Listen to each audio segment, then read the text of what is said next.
Indian cultural foundation. ആ Indian cultural ഫൗണ്ടേഷൻ്റെ Rifai care പദ്ധതിയുടെ ഉദ്ഘാടനമാണത്.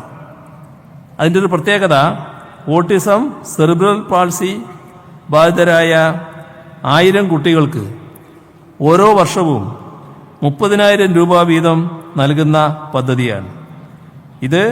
ഈ പദ്ധതി മാനവികതയുടെ വലിയൊരു അടയാളപ്പെടുത്തലാണ്.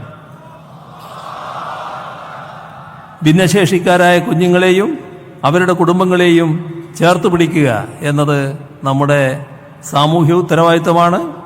ആ ഉത്തരവാദിത്വം ശ്ലാഘനീയമായി നിറവേറ്റാൻ ICF നടത്തുന്ന മുൻകൈ എടുത്തു പറയേണ്ടതാണ്. അവരെ ഹാർദമായി ഈ ഘട്ടത്തിൽ അഭിനന്ദിക്കുകകൂടി ചെയ്യട്ടെ. അതുപോലെ തന്നെ റിഫായി കെയർ പദ്ധതി കുഞ്ഞുങ്ങൾക്ക് വലിയൊരു ആശ്വാസമായി മാറും എന്ന് കരുതുന്നു. ഒപ്പം മനുഷ്യർക്കിടയിൽ സ്നേഹത്തിൻ്റെ പാലങ്ങൾ പണിയാൻ ഈ യാത്രക്ക് സാധിക്കട്ടെ എന്ന് ആശംസിച്ചുകൊണ്ട് ബഹുമാനായ കാന്തപുരം AP അബൂബക്കർ മുസ്ലിയാർക്ക് ഇനിയും ഇതുപോലുള്ള സന്ദേശം കേരളത്തിലാകെ പറത്തിക്കൊണ്ട് യാത്ര ചെയ്യാനുള്ള ആരോഗ്യം ഭാവിയിൽ ലഭിക്കട്ടെ എന്ന് ആശംസിച്ചുകൊണ്ട് ഈ പരിപാടി നിറഞ്ഞ സന്തോഷത്തോടെ ഉദ്ഘാടനം ചെയ്ത് അറിയിച്ചുകൊണ്ട് അവസാനിപ്പിക്കുന്നു. നിങ്ങൾക്ക് എൻ്റെ സ്നേഹാഭിവാദനങ്ങൾ.